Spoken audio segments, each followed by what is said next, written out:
শুনেছি আফ্রিকার পোকামাকড় নাকি খুব বিষাক্ত হয়। আর আজ আমাকে একটা বড় পোকা কামড়ে দিয়েছে। সকালটা শুরু যেভাবে হয়েছিল সন্ধ্যা অবধি তেমন গেল না। আসলে বিপদ আসার 1 মিনিট আগে অবধিও আমরা কিচ্ছু টের পাই না। গরম গরম ফুলকো লুচিটা খেতে খুবই খাস্তা ছিল। সাথে ছিল দুধ চা আর নারকেল কুচি দিয়ে ছোলার ডাল। সকালের খাবারটা একটু বাড়াবাড়ি করে ফেলেছি, তাই সেটা হজম করার জন্য এখন এই মুরগিগুলোর সাথে ছোটাছুটি করছি। ওরা ওদের বাচ্চা কাচ্চা নিয়ে কি সুন্দর সকালের খাবার খুঁজে বেড়াচ্ছে। মুরগিরা কিন্তু সারাক্ষণই কিছু না কিছু খুঁটে খুঁটে খায়।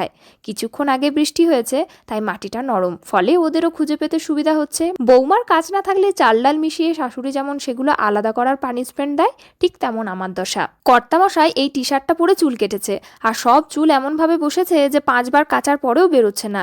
তাই এই নেটটা দিয়ে আমি এখন পরিষ্কার করে দিতে পারলেই নগদ 300 টাকার পুরস্কার দেবে বলেছে। আর কঠোর পরিশ্রম দেখে মেঘটা অব্দি কেঁদে ভাসিয়ে দিল।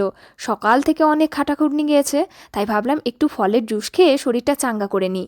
মালিককে না দিয়ে একা একা খেয়ে নেওয়ার কথা যে ভাবিনি তা বলবো না, কিন্তু পরের বার থেকে যদি উপরি ইনকামটা বন্ধ হয়ে যায় সেই ভেবে ওকেও এক গ্লাস দিতে হলো। গ্লাসটা এত সুন্দর দেখতে, জুস খাওয়া ছেড়ে দিয়ে আমি তো শুধু গ্লাসটাই দেখছিলাম মন দিয়ে। তারপর একটা মুভি দেখছিলাম, ঠিক সেই সময় কোথা থেকে একটা ঢ্যাপা পাড়া পোকা এসে আমাকে কামড়ে দিল। কামড়ে দিতেই কি ভীষণ জ্বালা করছিল, আর সাথে সাথেই দেখো কতটা হাতটা ফুলে গেছে।